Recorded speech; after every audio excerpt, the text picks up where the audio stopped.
In a Vision V3 Combo Plus, you have a power supply with this bracket on top. Here we have our fuse holder and an on and off switch. Sometimes we get a light in the on and off switch when we have it flipped to the on position, but no power to the machine. Okay, this is because in most cases the switch goes bad. To test the switch, we use a multimeter, and we're gonna put it in the following setting. Here we have a multimeter. We're gonna put it in ohms, and if your multimeter has a beep symbol or very low ohms, that's where the setting we're gonna use. So I'm gonna put it there. In this, in this symbol, it should read OL or overload when the test leads are not touching. When they're touching, means there's continuity, it should beep. Okay?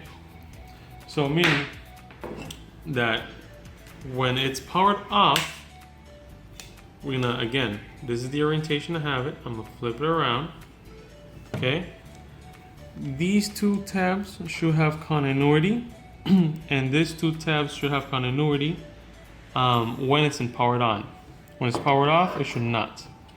Okay? So I'm gonna hold this. I'm gonna hold this test lead in there. Here, nope. I'm gonna flip it on. It beeps. I switch to your side. It beeps there. I'm gonna power it off. It should not beep. Okay? And there should be no cross continuity from side to side either. This switch in this case is good.